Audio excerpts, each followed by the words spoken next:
Bismillahirrahmanirrahim. Assalamualaikum warahmatullahi wabarakatuh. Selamat pagi anak-anak. Bagaimana kabar kalian hari ini? Sehat semua ya. Semoga kita selalu diberikan kesehatan oleh Allah agar kita tetap semangat dalam belajar. Nah, sebelum pembelajaran hari ini kita mulai, kita berdoa terlebih dahulu ya, agar ilmu yang akan kita dapat bisa bermanfaat bagi kita nanti. Berdoa dimulai. Bismillahirrahmanirrahim. Raditu billahi rabba wa bil islami dina wa bi Muhammadin nabiyya wa rasula. Rabbi zidni ilma warzuqni fahma. Amin ya rabbal alamin. Nah, hari ini kita akan belajar tentang beriman kepada Rasul-Rasul Allah. Nah, yang selanjutnya yaitu tujuan pembelajaran kita hari ini adalah yang pertama, memahami iman kepada Rasul-Rasul Allah. Kedua, mengetahui perbedaan antara Nabi dan seorang Rasul. Yang ketiga, memahami sifat-sifat yang dimiliki Rasul dengan benar. Yang keempat adalah mengetahui Rasul-Rasul ulul azmi dengan benar. Nah, yang pertama yaitu pengertian iman kepada Rasul. Pengertian iman itu sendiri adalah berarti yakin atau mempercayai. Sedangkan iman kepada Rasul adalah meyakini bahwa mereka adalah orang yang diutus dan ditugaskan oleh Allah untuk menyampaikan ajaran kepada umatnya sebagai pedoman hidup bagi kehidupan manusia. Yang selanjutnya yaitu perbedaan seorang nabi dan seorang rasul. Loh, Bu Guru, apakah berbeda antara seorang nabi dan seorang rasul? Sudah jelas. Nah, di sini Bu Guru akan menyampaikan perbedaan seorang nabi dan seorang rasul. Nah, seorang nabi adalah manusia mulia yang dipilih oleh Allah untuk menerima wahyu agar diamalkan oleh dirinya sendiri, tapi dia tidak wajib menyampaikan kepada umatnya. Sedangkan seorang rasul adalah manusia mulia yang dipilih oleh Allah untuk menerima wahyu, untuk diamalkan dirinya sendiri dan wajib disampaikan kepada umatnya. Nah, sudah tahu kan perbedaan antara seorang nabi dan seorang rasul?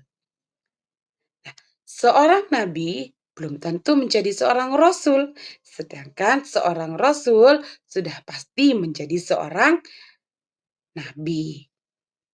Nah, perbedaannya terletak di mana sih? Nah, di sini coba diingat lagi tadi, apa yang sudah Bu Guru jelaskan. Ya, perbedaannya hanya terletak pada seorang nabi dia menerima wahyu untuk dirinya sendiri, sedangkan seorang rasul menerima wahyu dan wajib disampaikan kepada umatnya, ya. Yang selanjutnya yaitu tugas para rasul. Yang pertama, membimbing dan menyampaikan perintah Allah agar umatnya senantiasa melaksanakan perintah-perintah Allah dan menjauhi larangan-larangan Allah. Yang kedua, menjelaskan kepada umatnya atas hal-hal yang dapat menyelamatkan hidupnya di dunia maupun akan membahagiakan kehidupannya di akhirat nanti. Dan yang ketiga adalah berjihad dan berjuang untuk menegakkan agama Islam agar senantiasa dihayati dan diamalkan oleh seluruh umat manusia. Nah, yang selanjutnya adalah sifat-sifat Rasul Allah. Sifat-sifat Rasul Allah itu ada dua. Yang pertama adalah sifat wajib dan yang kedua adalah sifat mustahil. Sifat wajib itu adalah sifat yang pasti dimiliki oleh seorang Rasul. Sedangkan sifat mustahil itu adalah sifat yang tidak mungkin dimiliki oleh seorang Rasul. Nah, sifat wajib di sini ada 4. Yang pertama, siddiq itu artinya jujur. 2, amanah dapat dipercaya. 3, fatonah cerdas. Dan yang keempat adalah tablik, yaitu artinya menyampaikan. Yang kedua adalah sifat mustahil. Sifat mustahil ini adalah sifat yang tidak mungkin dimiliki oleh seorang rasul. Nah, sifat mustahil ini ada 4 juga. Yang pertama adalah kizib, yaitu dusta. Yang kedua khianat, artinya tidak dapat dipercaya. 3 baladah, itu adalah bodoh. Dan yang keempat adalah kitman, menyembunyikan. Nah, itu adalah sifat-sifat yang dimiliki oleh Rasul. Nah, selanjutnya adalah nama-nama nabi dan rasul yang wajib kita ketahui. Sebenarnya nabi dan rasul itu bukan hanya 25 jumlahnya, tetapi sangat banyak. Nah, tetapi kita hanya diwajibkan mengetahui 25 nabi dan rasul saja. Nah, siapakah itu? Yang pertama ada Nabi Adam. Nabi Adam itu adalah nabi yang pertama sekaligus manusia pertama yang diciptakan oleh Allah. 2 Nabi Idris, 3 Nabi Nuh, 4 Nabi Hud, 5 Nabi Soleh, 6 Nabi Ibrahim, 7 Nabi Lut, 8 Nabi Ismail, 9 Nabi Ishak, 10 Nabi Yakub, 11 Yusuf, 12 Ayub, 13 Syuaib, 14 Harun, 15 Nabi Musa,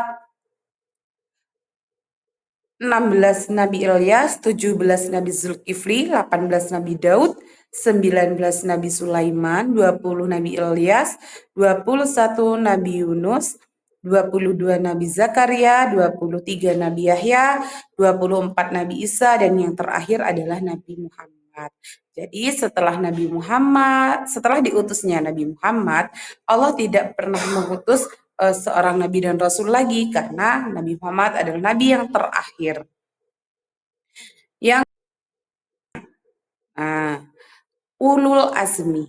Nah, di antara banyaknya nabi dan rasul, di antara ke-25 rasul tersebut, ada rasul yang mendapatkan gelar ulul azmi, yang artinya adalah memiliki ketabahan dan keuletan yang luar biasa. Nah, siapakah nabi tersebut? Nah, nabi yang mendapatkan gelar ulul azmi itu ada 5. Yang pertama Nabi Nuh, kedua Nabi Ibrahim, ketiga Nabi Musa, keempat Nabi Isa, dan yang terakhir adalah Nabi Muhammad. Nah, 5 nabi ini adalah nabi yang mendapatkan gelar ulul azmi karena memiliki ketabahan yang luar biasa. Yang selanjutnya adalah meneladani sifat Rasul. Nah, keteladanan Rasul ini dinyatakan dalam firman Allah di dalam surat Al-Ahzab ayat 21, yang artinya adalah sesungguhnya telah ada diri dari Rasulullah itu suri tauladan yang baik bagimu, yaitu orang yang mengharap rahmat Allah dan kedatangan hari kiamat. Dia banyak menyebut Allah. Nah, di dalam surat Al-Ahzab ayat 21 ini sudah jelas bahwa kita sebagai umat Islam harus menjadikan Rasulullah itu suri tauladan bagi kita, agar hidup kita itu selamat di dunia maupun di akhirat. Nah, mungkin itu saja dari saya, kurang lebihnya saya mohon maaf. Wassalamualaikum warahmatullahi wabarakatuh.